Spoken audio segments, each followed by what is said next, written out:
পঞ্চমীর রাতে 3 ভাই বোন একসাথে চলল ঠাকুর দেখতে। Good morning everyone, welcome back to the channel Roznamcha. সবাইকে জানাই শুভ পঞ্চমীর অনেক অনেক শুভেচ্ছা। আজকে ব্লগটা অনেক দেরি করে শুরু করেছি, এখন বাজতে চলেছে প্রায় 10টা। তবে আমার সকালের কাজকর্ম কিচ্ছু হয়নি। কেন বলো তো, আজ সকালবেলায় আমি সেই দিদিকে ডেকেছিলাম যার কাছে আমি সমস্ত এই থ্রেডিং ওয়্যাক্সিং এগুলো করি। এত উনি ব্যস্ত, আমাকে যতক্ষণ টাইম উনি কাজ করলেন প্রায় কম করে 10 থেকে 12টা ফোন এলো, কাউকে টাইম দিতে পারছেন না। আমি তাই জন্য ওনার দিক দেখে ভেবেছিলাম যে ফেসিয়াল করবো, ফেসিয়ালটা করলাম না। এখন উঠে গেছি কাজকর্ম সেরে এখন ঝনককে খাওয়াবো। ঝনককে এখনও খাওয়াইনি, 10টা বেজে গেছে। ঝনককে নিচে পাঠিয়েছি, আসলে ও থাকলে না একটু ডিস্টার্ব করে, তাতে একটু কাজটা হ্যাম্পার হতো, দেরি হতো। তাই জন্য ও এখন নিজে দিদিভাইয়ের সাথে খেলছে, এবার খাবারটা রেডি করে ওকে খাওয়াবো। আর রাকেশ ঘুম থেকে উঠেই বসে পড়েছে রেকর্ডিংয়ে। আর রাকেশ ঘুম থেকে উঠে রেকর্ডিংয়ে বসে পড়েছে, কিন্তু রাত্রিবেলা প্রত্যেক দিন 3টে থেকে 3:30-এর মধ্যে ও শুচ্ছে।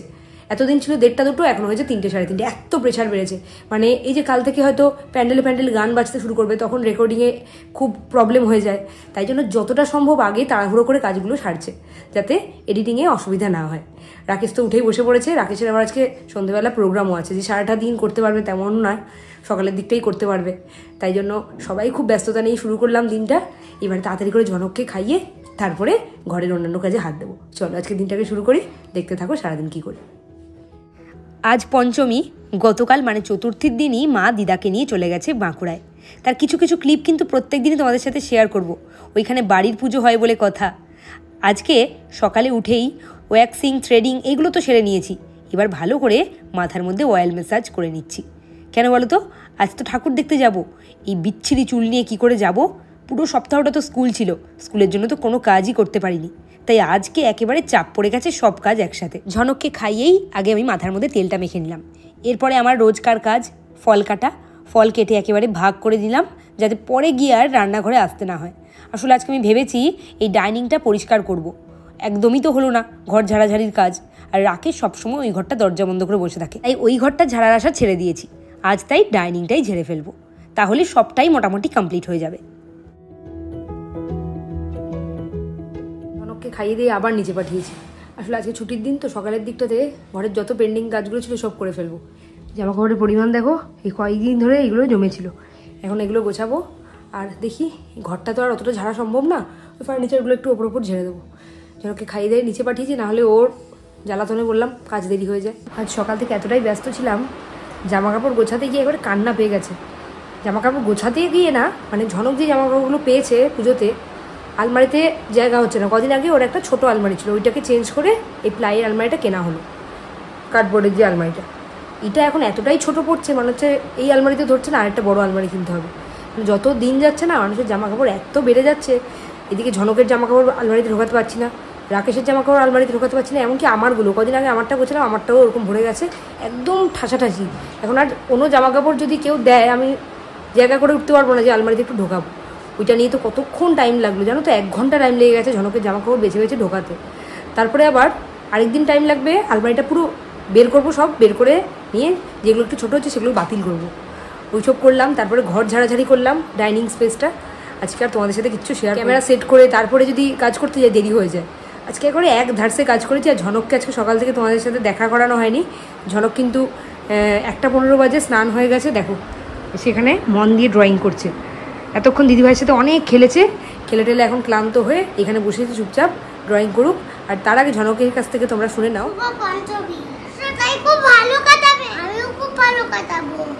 করো, এবার ড্রয়িং করো। এরপরে আমি ঝনককে খাইয়ে দিলাম। আর খাওয়ার পরে ওর একটা বদ অভ্যেস আছে, কিছুতেই ফোনটা রাখবে না। দেখো না, ফোনের মধ্যে ডুবে আছে। আমি বারবার করে বলছি রাত জাগতে হবে, ঠাকুর দেখতে যাব, চলো ঘুমিয়ে পড়বে। যখন ফোনটা হাত থেকে কেড়ে নিলাম, আমার ওপর রেগে গিয়ে তেড়ে এলো। এই জিনিসটা দেখার পর আমার এত খারাপ লেগেছে। আমি ভাবছি এইটুকু বাচ্চা এরকম কি করে করতে পারে। আমিও তো ছাড়ার লোক না, যতক্ষণ না সরি বলেছে, কান ধরেছে, ততক্ষণ আমি ওকে বলে গেছি আমাকে সরি বলতেই হবে, আর এই কাজ যেন আর সেকেন্ড টাইম না দেখি। কান ধরো, তাড়াতাড়ি কান ধরো, কান ধরো, কানটা ধরো, নিয়ে ওপরে কিন্তু ছাদে আটকে রাখবো কি? কানটা ধর, কান ধর, ধরবি, আটকে রাখবো, কান ধরো, কান ধরো, কান ধরতে বলেছি আমি। কি হলো? বলো আর করবো না। শুনছো তো দুষ্টুমিটা কোন লেভেলের? মনে থাকে জানো। দুপুর 2:30টার সময় দেখতে পাওয়া গেছে বিজি মানুষকে। সকাল থেকে ওই ঘরে নিজেকে বন্দি করে রেখেছিল, বন্দি দশা কাটাচ্ছে কয়েকদিন ধরে, মাঝে মাঝে একটু বাইরে বেরোচ্ছে। খেতে বসেছে, ঘড়িতে বাজে 3:10 এখন গিয়ে আবার বসবো। মাথাটা এবার খারাপ না হওয়া পর্যন্ত কি তুমি ছাড়বে না নাকি? মাথা খারাপ হবে না, এইসব করলে মাথাটা ভালো থাকে। বউ মাথাটা খারাপ করে দেয়, আর ওটা হচ্ছে রিলিফ, রিফ্রেশমেন্ট। লোককে দেখাও যে কত খারাপ, কত তোমার উপর অত্যাচার চলে বাড়িতে। সারাদিন তো আমাকে একদম পুরো চুষে খাচ্ছ, চুষে নিচ্ছ পুরো। যেমন যেমন ভাবে খাটানো যায় সব রকম ভাবে কাটিয়ে নিচ্ছ। মশারি তোমাদেরকে একটা জিনিস দেখাই, এই যে এই ব্যাগ দুটো ওকে আমি দিয়ে এসেছিলাম, বলেছিলাম যে এগুলো বাতিল করতে হলে করো, আর না হলে কাউকে দিয়ে দেবো, আর না হলে আমি কিন্তু এগুলো ফেলে দেবো। সে আমাকে বললো ঠিক আছে, তারপরে আবার সে এখানেই স্থান পেয়েছে। তো তোমাকে কি বলবো সেটা বলো। এই সময় আমি হিসি করা 3বারের হিসি একবারে করছি, আর আমি এখন ওগুলো বাঁচতে বসবো। সারা বছরও তো বাঁচতে পারলে না। তোমাদেরকে একটা জিনিস দেখাই, আজকে আমরা ITI ঠাকুর দেখতে যাব, মেন কল্যাণী কাঁচরাপাড়ার ITI মেন, বাকিগুলোও দেখবো। পাস পেয়েছি, হ্যাঁ পাসটা পেয়েছি, রাকেশকে বলিনি, দাঁড়াও ওকে দেওয়ার পর কী রিয়াকশন করে দেখি। এ নাও, যেই জিনিস দিয়েছি এতে অবাক তো হওয়ার কথাই। লুমিনাস ক্লাব কোথা থেকে জোগাড় করলে? আমার ব্যাপার স্যাপার আলাদা, আমি সব বড় মাপের লোকজনের সাথে উঠবোস করি, তোমার মতো নাকি? বাহ, তুমি জোগাড় করতে পেরেছো একটাও? কেন, অবশ্যই। রত্তলা। ও বাবা, আমি কি ভরকাতে এসেছি, উল্টে তো আমি ভরকে গেলাম। আসল ব্যাপারটা হয়েছে চেরি বেরিকে সাথে নিয়ে যাব, ওই জন্য আমি একভাবেই ট্রাই করছিলাম যে কিভাবে পাসটা পাওয়া যায়। ওই লাইন দিয়ে ঠাকুর দেখা অসম্ভব, ঝনক এখন অনেকটাই বড় হয়ে গেছে, ঝনককে নিয়ে দেখাটা তাও সম্ভব, কিন্তু চেরি বেরি কান্নাকাটি শুরু করে দেবে ওইখানে লাইন দিয়ে যদি ঠাকুর দেখি। আর একটা মুশকিল হলো লুমিনাস ক্লাবে পাস পাওয়া যায় না, অন্যান্য সব জায়গায় পাস পাওয়া যায়, ওইখানে কিন্তু গেট পাস বিক্রি হয় না। তাই জন্য আমার যেন তেন প্রকারে এই VIP বাসটা পাওয়া দরকার ছিল, আমি সেটা জোগাড় করেছি। কার থেকে জোগাড় করেছি জানো তো? জোগাড় করেছি হলো সেদিনকে তোমাকে বললাম, বাবার ছোটোবেলার বন্ধু ব্রতীশ কাকুর কাছ থেকে জোগাড় করেছি। তুমি কোথা থেকে জোগাড় করেছো সেটা শুনি। আমি আমাদের একজন অ্যাডভোকেট দাদা আছে, দেবব্রত ভট্টাচার্য, দেবুদা, তার কাছ থেকে জোগাড় করেছি। কিন্তু কেসটা হচ্ছে আমরা যাবো 5 জন, কিন্তু আমার কাছে আছে 4 জনের পাস। ব্যাস, এবার রাকেশ এখানে গিয়ে কেরামতিটা দেখাবে। প্রত্যেকটা বার এই কীর্তি করে, হয়তো আমরা 3টে পাস পেলাম, 3 4 12 জন ঢুকতে পারবো, ও গিয়ে কী করবে 2টো পাস দেবে 8টার জন্য। হয়তো 10 জন আছি, 8 জনের পাস দিয়ে ও 10 জন ঢুকবে। প্রত্যেকটা বছর এই করে, একটা করে পাস বাঁচিয়ে তারপরে একে ওকে সেটা বিলি করে। যদিও টাকা নেয় না, কিন্তু ভেবো না যে টাকা দিয়ে বিলি করে, একে ওকে দেয়। যেমন ভেবে রেখেছে যে এই ITI যে 2টো পাস আছে, এক একটাতে 4 জন করে, আমরা আছি হলো 5 জন, 2টো পাস দিয়ে দেওয়া মানে 8 জনের জিনিসটা নষ্ট হয়ে গেল। তাই জন্য আমরা ভেবেছি যে 4 জনের জায়গায় 5 জনই ঢুকবো। রাকেশই বললো 5 জনই ঢুকবো, কিন্তু একটা পাস দিয়ে ঢুকবো, ও ম্যানেজ করবে। যদি ম্যানেজ হয়ে যায় তাহলে যে পাসটা বাকি থাকবে সেটা কালকে গীতাদিকে দেবো। গীতাদির এমনিতে কোথাও বেরোনো হয় না, আমাকে অনেকদিন থেকেই বলছে যে ITI ঠাকুরটা দেখবো ভাবছি। এবার গিয়ে লাইন দিয়ে দেখা তো বিশাল চাপের ব্যাপার, প্রচণ্ড ভিড় হচ্ছে, তাই জন্য ভেবেছি গীতাদিকে দেবো। আরেকটা পাস পেয়েছিলাম, আরেকজনকে দিয়েছি, মানে 3টে টোটাল পেয়েছিলাম, একজনকে দিয়েছি, 2টো এখন আমাদের কাছে আছে, তার থেকে একটা যদি বাঁচাতে পারি আরেকজন হলো। আবার যাও গিয়ে বসবো, যে 3টে বাজে দেখো। আজকে আমাদের টুনি লাইট লাগাতে আসার কথা ছিল, এই লোকটাকে বলে আমি পারছি না যে আসবে তাকে ফোন করো। আরে সে বলেছে 2:30টায় আসতে, এখন 3টে বাজে। এই যারা এই সমস্ত টেকনিক্যাল কাজগুলো করে তাদের একটু দেরি হয়, কিছু করার নেই। বলছে একটা মিষ্টি দাম না আছে। তুমি এত হ্যাংলা? আরে এত হ্যাংলামের কি আছে, এত কিছু ফ্রিজে মিষ্টি নেই প্রথম কথা, আর যদি থাকেও সেটা আমি রাত্রে খাবো। তাহলে নেই বলার মানেটা কি? তো তুমি খুব ভালো করে জানো যে আছে, ঢংটা কম করে দাও। একটা ল্যাংচা আছে, একটা গোলাপ জামুন আছে, যাও। তুমি নেই বলছো কেন? আগে নিজে খাওয়ার ধারণা না, আমি জানি আছে, আর তুমি সবসময় নাই নাই নাই নাই করো, চুরি চুরি করে নিজে খাবে। একটু হালকা একটু ভুড়ি হয়ে গেছে, ব্যাস অ্যাডভান্টেজ নিচ্ছে। কার ভুড়ি হয়ে গেছে? আমার একটু যেই হয়েছে অমনি ব্যাস। তোমার হালকা ভুড়ি? তোমার কি ভুড়িটা হালকা? ওই গোলাপ জামুনটা খাও, ল্যাংচাটা আমার জন্য রাখো, পড়ে না যায়, রস আছে। তুমি একটু মোটা সোটা, তাই জন্য তুমি ওই গোলাপ জামুনটা খাও, আমি একটু রোগা তো, ওই ল্যাংচাটা আমার। মিষ্টি খেতে আমরা কম বেশি সবাই ভালোবাসি, যে খাই না তারা খাই না হলো ডায়েট করে। আসলে মিষ্টি খাওয়া তো একদমই শরীরের পক্ষে ভালো না, ওয়েটটাও বেড়ে যায়, তাই জন্য আমরা খেতে চাই না। কিন্তু মিষ্টি ভালো লাগে না এইরকম মানুষ খুব কম আছে। ঝনককে শেষমেশ সরি বলিয়ে কান ধরিয়ে তারপরে শুইয়ে দিয়েছি। এখন উনি অনেকক্ষণ নিজের সাথে নিজে গল্প করবেন, খেলবেন, তারপরে ওনার ঘুমের টাইম হবে। এখন চলছে খেলা, নিজের মতো খেলতে থাক, তারপরে নিজের মতোই ঘুমিয়ে পড়বে। সন্ধে হতে না হতেই রাকেশ রেকর্ডিংয়ের ঘর থেকে বেরিয়েছে। স্নান করে ফ্রেশ হয়ে এইবারে ড্রেস করে যাচ্ছে প্রোগ্রামে। সকালে যখন ঘুম থেকে উঠেছিল তখন থেকে এখন পর্যন্ত মানে সন্ধ্যে 6টা পর্যন্ত চলেছে ওর ভয়েস ওভারের কাজ। আর এবারে সেকেন্ড ডিউটি দিতে যাচ্ছে। প্রোগ্রাম করে কিন্তু বাড়ি ফিরবে না, প্রোগ্রাম করে যাবে আমাদেরকে নিয়ে ঠাকুর দেখতে। মানুষের কথার আজকালকার দিনে কোনো দামই নেই। কতবার ফোন করা হলো, কতবার বললো এই আসছি ওই আসছি করে, তারপরে আর লাইট লাগাতে এলোই না। এই দেখো পুজোর দিনে বাড়িটা পুরো অন্ধকার হয়ে পড়ে আছে। ঝনককে এখন একটু পড়াতে নিয়ে বসিয়েছি। ঠাকুর দেখতে যাবে তো রাত্রিবেলা, সন্ধেবেলাটা কি দোষ করেছে। আর এই বইটা আমি জোগাড় করেছি ওর বড় ক্লাসের এক দাদার থেকে। সেই বইতেই এখন মুছে মুছে এগুলো করাচ্ছি, প্র্যাকটিস করাচ্ছি, যাতে বড় ক্লাসে উঠে কোনো রকম প্রবলেম না হয়। ঝনক কিন্তু এগুলো খুব ইন্টারেস্ট সহকারেই করে। ম্যাথ করার হয়ে গেছে, এবার বললাম একটু ইংলিশটা লেখ। কিছুতেই সে স্মল লেটার লিখবে না, ক্যাপিটাল লিখবে আগে। তারপরে বাধ্য হয়ে বললাম ঠিক আছে আগে ক্যাপিটাল লেখ তারপরে স্মল লিখবি। আর লিখতে বসে দেখছি প্রবলেম হচ্ছে, নিজেই গিয়ে কোলবালিশটা নিয়ে এলো যাতে একটু উঁচু হয়। দেখো এইবারে একেবারে লাইন ধরে সুন্দর করে লিখছে। আমি জানতামই না ও যে লাইন ধরে এত সুন্দর করে লিখতে শিখে গেছে। আসলে অনেক দিন ওকে নিয়ে বসা হচ্ছে না, তাই জন্যই। এখানে খেলছে, আমি ঘরে কাজ করছিলাম, এসে দেখছি খেলছে। খেলাটা দেখো।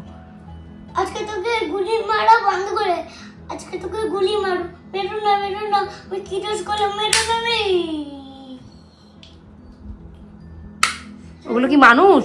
আজকে তোকে গুলি মারা বন্ধ করে দেব আমি, আজকে তোকে গুলি মারবো, মেরো না আমি কি দোষ করলাম, মেরো না। এ মা, মেরো না বললো তাও মেরে দিল। যা। আমি রান্নাঘরে কাজ করতে গেছিলাম, হঠাৎ করে শুনছি ঘরে চিৎকার চেঁচামেচি, মানে এরকম করে কাঁদতে কাঁদতে চিৎকার করছে। ভয় পেয়ে গিয়ে এসে দেখছি এই কাণ্ড। এখন বাজে 9:40, এবার ঝনককে খাওয়াতেই হবে, কেননা 10:30টার মধ্যে আমাকে টাইম দেওয়া আছে, 10:30টায় বেরোবো। আর রাকেশ তো প্রোগ্রামে গেছে, রাকেশ ওইখান থেকে চলে যাবে সোজা। আর এখান থেকে আমি, ঝনক আর তার সাথে কে যাবে, মানে আমরা কার সাথে যাব? আমরা যাব চেরিবেরি, ঝনকের মিমি, মোমো, সবার সাথে। আজকে আবার দেখা হচ্ছে অনেকদিন পরে চেরিবেরির সাথে। অনেকদিন তোমাদেরকে চেরি আর বেরির সাথে একসাথে দেখা করেনি। আজকে ওরাও ঠাকুর দেখতে যাবে, রাত জেগে একেবারে প্যান্ডেল হপিং করবে 3 ভাই বোন মিলে। ঝনক তাই জন্য আজকে খুব খুশি। ওই দেখো বসে বসে ওয়েট করছে, এখন তাড়াতাড়ি করে ওকে খাইয়ে দিই, তারপর রেডি করাবো। নিজেকেও রেডি হতে হবে তো, তাই জন্য একটু তাড়াহুড়োই করছি। রাত্রি বাজে 10:30। পঞ্চমীর দিনটা বাড়িতেই কেটে গেল পুরোটা, যদিও দিন শেষে এখন বেরোচ্ছি। এখন 10:30 বাজলেও বেরোতে বেরোতে 11টাই বাজবে। রেডি হয়ে গেছি পুরো, ঝনককে ওইদিকে রেডি করে দিয়েছি। দাঁড়াও, ঝনককে রেডি করিয়েছি, ঝনককে দেখাই। একভাবে বাদরামি করে যাচ্ছে। আজকে সারাটা সন্ধ্যে তো আমার সাথে ছিল। ঝনক কই? এই দেখো ঝনকের ড্রেসটা, সবাইকে হাই করে দাও একটু। হাই। দেখেছো ঝনকের যে একটু দাঁড়াও, উঠে দাঁড়াও, স্ট্যান্ড আপ। হাই। এই দেখো ঝনকের ড্রেস। আর রাত্রের বিছানা করে রেখেছি, দেখো বিছানা একেবারে করে রেখে যাচ্ছি। কেন বলো তো, এসে একদম ঝনক ঘুমিয়ে লুটিয়ে পড়ে। ওই ঘুমন্ত ওকে কোলে নিয়ে তখন বিছানাটা করতে খুব টাফ হয়ে যায়, তাই জন্য এখন বিছানাটাকে এখন করে রেখে যাচ্ছি। ওয়েট করছি, ওরা ফোন করেছিলাম, তেল ভরছে, তেল ভরেই আসছে, আর 10-15 মিনিটের মধ্যে বেরোচ্ছি। ঝনকের তো মোমো আর মিমিকে পেলে আর কাউকে চাই না, বিশেষ করে মোমোকে। যেই দেখেছে মোমো, ব্যাস আমার হাত ছাড়িয়ে মোমোর সাথে চললো গাড়ির দিকে। ওই যে গাড়ি দাঁড়িয়ে আছে, এবার গাড়িতে উঠবো। রাকেশ প্রোগ্রাম করে আমাদের জন্য ওয়েট করছিল, আমরা একটু দেরি করে ফেলেছি বেরোতে। রাকেশ যাচ্ছে আগে আগে, আর আমরা যাচ্ছি পেছন পেছন। চেরি তো মিমোর কাছে যেতে চায় না, লুকিয়ে লুকিয়ে জোর করে নিয়েছে। আসলে অনেকটা রাস্তা হাঁটতে হবে তো, মেয়েদের পক্ষে একটু কষ্টই হয়। একজনকে নিয়েছে শুভমদা, আরেকজনকে নিয়েছে রাকেশ। এবারে আমরা যাচ্ছি প্যান্ডেলের দিকে। প্রথমেই আমরা গিয়ে ঢুকলাম A9-এর পুজো। কল্যাণী A9-এর পুজোর মণ্ডপ এবার একেবারে দারুণ করেছে, কি ভালো লাগছে। আর এইগুলোকে দেখো, এত রাত মানে 12টা বাজে, তখনও ঘুম কাটিয়ে উঠে মণ্ডপ দেখাতে মেতেছে। আমার তো মনে হয় পুজো মণ্ডপ রাত্রিবেলা যতটা সুন্দর লাগে, দিনে কিছুতেই অতটা সুন্দর লাগে না আমার। তাই জন্য রাত্রে ঠাকুর দেখতে যাওয়াটাই বেশি প্রেফারেবল বলে মনে হয়। আমরা এসে প্রথমেই চলে এসেছি A9-এ, ভাবতে পারিনি এতটা ফাঁকা হবে। প্রত্যেকবার কিন্তু প্রচণ্ড ভিড় হয়, এবার সেই তুলনায় অনেক ফাঁকা। আর ITI আর রথতলার তো পাস আছে, তাই জন্য ওটা পরে ঘুরবো, আগে যেগুলো ঝামেলা সেগুলো সেরে নিচ্ছি। এটা হলো পঞ্চমীর রাত 12টা। কেউ দেখে বলবে? ভিড় ঠেলে ভেতরে ঢুকলাম, প্রতিমা দেখে অবাক হলাম। আর ভেতরের সাজসজ্জা তো দারুণ ছিলই।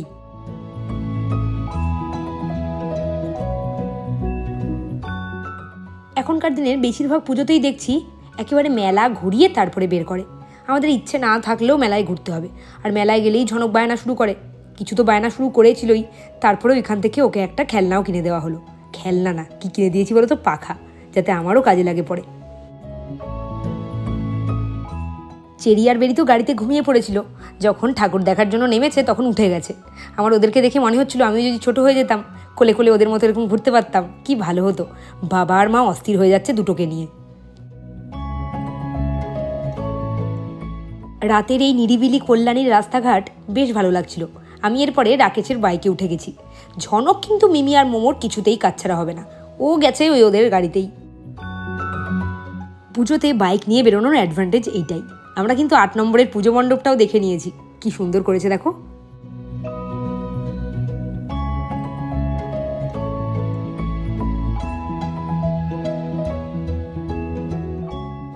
এরপরেই আমরা গিয়ে পৌঁছলাম রথতলার পুজো দেখতে। রথতলার লাইন দেখে মাথাটা গেল ঘুরে। আমাদের ভাগ্যিস পাস ছিল, তাই জন্য চিন্তা করতে হলো না। তোমাদেরকে তখন বললাম না, বেরি আর ঝনকটা অনেকটা একরকম। যেই গান শুনেছে গানের তালে তালে নাচতে লেগেছে দুটোতে মিলে। এই যে আমাদের পাস, আমরা এবার ভেতরে ঢুকবো, আর যারা যারা আসতে পারলে না তোমাদেরকেও খুব কাছ থেকে দেখাবো। এই হলো রথতলার পুজো মণ্ডপ, একেবারে দেখার মতো, চোখ ধাঁধিয়ে গেল দেখে। এত সুন্দর লাগলো সে আর তোমাদেরকে ভাষায় প্রকাশ করে বলতে পারবো না। বেরির এনার্জির লেভেলটা দেখতে পাচ্ছ? তখন বাজে রাত 1টা, মায়ের সাথে হেঁটে হেঁটে ঢুকছে ঠাকুর দেখতে। আর ঝনক দাদা যেই দেখেছে বেরিকে, ও বেরিকে হাত ধরে নিয়ে ঢোকাবে। দেখো দুটোকে। ফাঁকা দাঁড়িয়ে আছি, ব্যাপারটা মোটেই ভালো লাগলো না। যদিও ভিআইপি পাস পেয়েছি, কিন্তু এখানে ভিআইপিদের জন্য সমস্ত ব্যবস্থা। যারা ভিআইপি পাস পায়নি তারা বাইরে দিয়ে ঢুকছে, একেবারে সাইড দিয়ে। আর ভেতরে ঢুকেও আমরা কিন্তু মাঝখানে একেবারে, আর তারা পাশ দিয়ে পুরো ফাঁকা, একদম মনে হচ্ছে গড়ের মাঠ। সত্যি সত্যি এই ব্যাপারটা আমার মোটেই ভালো লাগেনি। ভিআইপি পাস পেয়েছি তো ঠিকই, কিন্তু ভিআইপিদের জন্যই সবটা, সেটা মোটেই ভালো না। দেখো না, ভেতরে যখন ঢুকলাম আমরা, ভেতরেও মানে প্যান্ডেলের একেবারে মাঝখানটা আমাদের জন্য, আর যারা ভিআইপি পাস পায়নি তাদের জন্য ওই সাইডের প্রান্ত দুটো।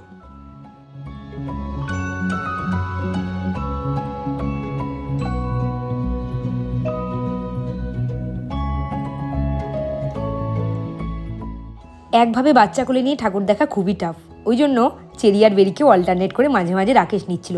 আজ দেখলাম ওরা কিন্তু মিমোর কোলে বেশ যাচ্ছিল, মানে ঘাড়ে। এরপরেই চেরি আর বেরি খুব কান্নাকাটি করছিল গরমে, তাই জন্য ওদেরকে ওইখানেই টাটা জানিয়ে আমরা চলে গেছিলাম কাঁচরাপাড়া। এটা হলো কাঁচরাপাড়া ত্রিপর্ণর পুজো। কি সুন্দর প্যান্ডেলটা, যেমন প্যান্ডেল তেমন তার ভেতরের সাজসজ্জা, একেবারে দেখে মুগ্ধ হয়ে গেলাম।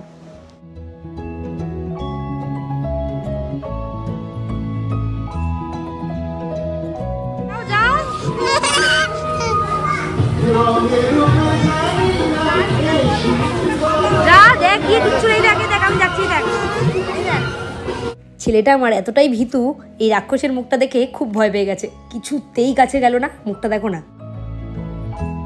রাকেশ যেহেতু প্রোগ্রামে বাইক নিয়ে গেছিল, ওইটা আমাদের লাভ হয়ে গেছে। বাইকের জন্যই আজকে আমরা কল্যাণী আর কাঁচরাপাড়া পুরো কভার করতে পেরেছি। বেশ ভালো লাগলো কিন্তু আজকে ঝনককে নিয়ে ঠাকুর দেখে। ঝনক কিন্তু শেষের দিকে একটু বায়না করছিল, আর ভালো লাগছিল না, এনার্জি শেষ হয়ে গেছিলো, বারবার বলছিল বাড়ি যাবে, কিন্তু পুরোটাই দেখেছে আমাদের সাথে। আমরা এবার এসে পৌঁছেছিলাম কাঁচরাপাড়ার নবাঙ্কুরের পুজো মণ্ডপে। মণ্ডপও সুন্দর আর প্রতিমাও সুন্দর। ঝনক এবার একটু রেস্ট নিয়ে নিচ্ছে, খুব গরম লেগে গেছে বেচারার। দেখো না, বায়নাও শুরু করে দিয়েছে এবার বাড়ি যাবো বলে। ঝনককে কিন্তু বুঝিয়ে বাজিয়ে আমরা বাকি প্যান্ডেলগুলো দেখে নিয়েছি। এটা হলো বিজয় স্মৃতি সংঘ। কাঁচরাপাড়ার প্রত্যেকটা মণ্ডপই ছোটোর মধ্যে এত সুন্দর হয়েছে যে একেবারে দারুণ লাগছিল প্রত্যেকটা প্যান্ডেল দেখতেই। তাই জন্য ঝনক বায়না করা সত্ত্বেও মনেই হচ্ছিল না যে বাড়ি চলে যায় এগুলো না দেখে। এখানে এসে আবার রেস্ট নিচ্ছে ফ্যানের সামনে ঝনক বসে। আর ঠাকুরটা কি ইউনিক দেখো, কি ভাল লাগছে না। তারপরেই আমরা চলে গেছিলাম ষোলোর পল্লীর পুজো দেখতে। রাস্তার লাইটটা দারুণ লেগেছে। আর এবার এসে পৌঁছলাম অক্ষরধাম মন্দিরে, দিল্লির অক্ষরধাম মন্দির। সত্যি একেবারে নিখুঁত হয়েছে কাজটা।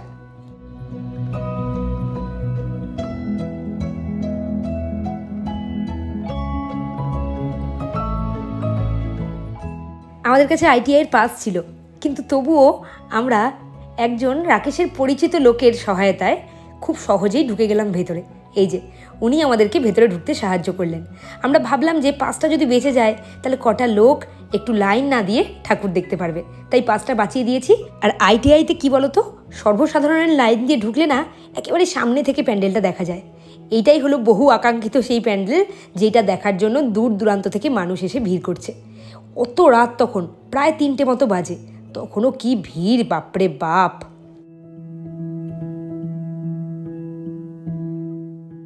প্যান্ডেলের ভেতরে প্রবেশ করে আগে প্রথমে প্যান্ডেলের কাজ দেখে মুগ্ধ হলাম, তারপরে মুগ্ধ হলাম ঠাকুরের গায়ের গয়না দেখে।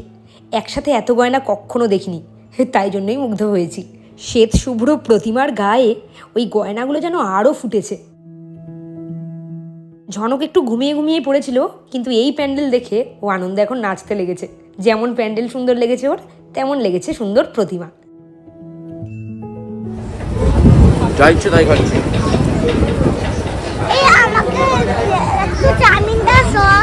তোমরা তো অনেকেই জেনে গেছো ঝনক কতটা চাউমিন পছন্দ করে। চাউমিন দেখে ও স্থির থাকতে পারে না, বাবার থেকে সমানে চেয়ে যাচ্ছে। তারপরে একদম অল্প একটু দেওয়া হলো। শুধুমাত্র চাউমিন খেয়েই কিন্তু আমরা থেমে থাকিনি, আমরা নিয়েছিলাম চিজ চিকেন পিৎজা। আজকে তাহলে এই পিৎজা খেতে খেতেই রাত 3টের সময় ভিডিওটা শেষ করি। কালকে তো ষষ্ঠী, কালকে আবার একটা নতুন ভ্লগ নিয়ে তোমাদের সাথে দেখা করব। সবাই পুজো খুব ভালো কাটিও। Good night, tata.